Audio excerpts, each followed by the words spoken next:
Hello academic stars around the globe, welcome back to Caltex Academy. In case you're new, my name is Julius and thank you for joining us today. On our board, we have a question that says, complete the square 2x squared minus 5x. So if you're a master of algebra, go ahead and pause this video, work it on your own and share your answer with us in the comment section. And if you have not subscribed to Caltex Academy, what are you waiting for? Don't miss this big opportunity to be a great member of this family and become one of the academic stars. So go ahead and punch that subscription button and then let's dive into the video. Okay, the first thing when we're always given a question is to simply bring the question near us to where we're gonna answer. So we copy here 2x squared minus 5x. That is equivalent to, so let's follow rule number 1. We need to look at the coefficient of the leading term and make sure that it is 1. And for this case, since it is more than 1, then we need to get rid of this. And if this was equation, then we need to divide through. But since it is an expression, then we need to factorize out 2. So let's have 2 here and we create a bracket and we have inside this bracket our remaining terms x squared minus, and let's be careful here. Remember the 2 we have factored out. If we multiply by all these 2 terms, it must bring us exactly back to where we were before. Meaning we need to do something to 5 such that when we open up this bracket, we'll get back 5x. So here we're gonna divide this by 2.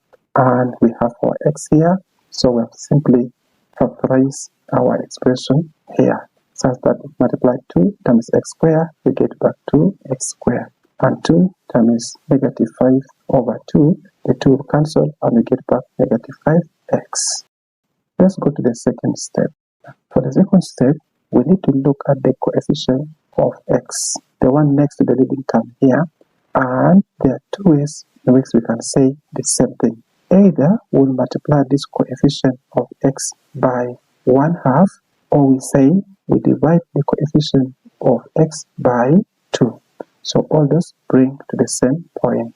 Now then just multiply by 1/2. Remember, if we have here a negative 5 over 2 and we multiply this by 1/2, what we get here is negative 5 over 4. So what do we do with this number? Let's move on and continue working out. So we have to copy our 2 here and we still maintain our bracket.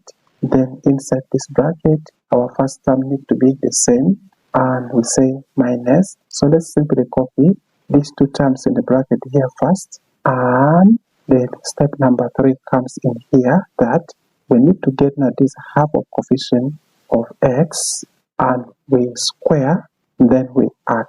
So let's do that. Plus half of the coefficient of x is negative 5 over 4 and we square it, but we just add it here. But I think there's also another problem. Assuming we open up this bracket, shall we get back exactly this?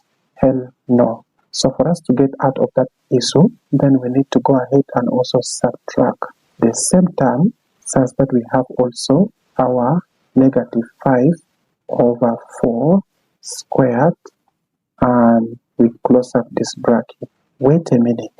So these terms are the same, they can cancel and we are back into what we had earlier on, and that is the reason why we have to subtract away the same term from here. So after that, we have to complete the squares for these 3 terms here and we maintain what we have there. And how do you complete the squares? So that is our step number 4. Now let's still maintain our bracket here, and while completing the squares we need 2 brackets in which our perfect square is going to be. So let's fill in these brackets. And how do you fill that? We come here to this leading term and pick one of these x and plug inside here. Then we move into the half of coefficient of x, which is negative 5 over 4.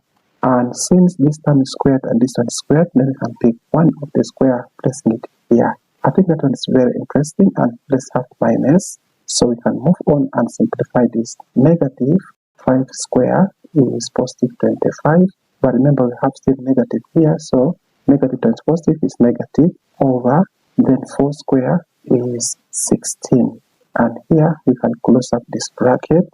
And what is the next thing? We have one step left, and that is step number 5, where we're going to open up this bracket, and we have this one the same as 2 times this whole term here. We'll get 2, and still our bracket is here. Now this is the bracket inside, and the yellow one has been opened up.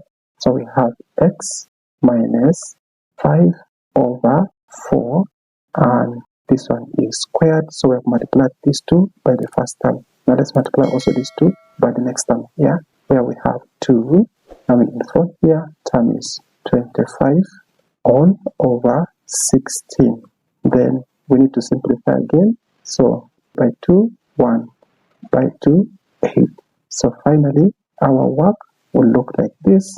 The answer for the perfect square is twice. We have our bracket here, and inside this bracket, we have our x minus 5 over 4, and this is squared, and our general sign here is minus. So we have in the numerator 25, denominator we have 8, and that is how we have made our question here as a perfect square. Now go ahead and try this out and share the result with us. Assuming you have a x squared plus b x, what do you think is going to be its perfect square, following the whole process we have just done here? So go ahead and work it out, share your results in the comment section, and we'll get back to see if I've gotten it right. And if I've not yet subscribed up to this time, go ahead and also do so. Subscribe to Caltex Academy in order for you to get the following subsequent videos that I will be uploading on daily basis. See you in my next upcoming video. Peace out.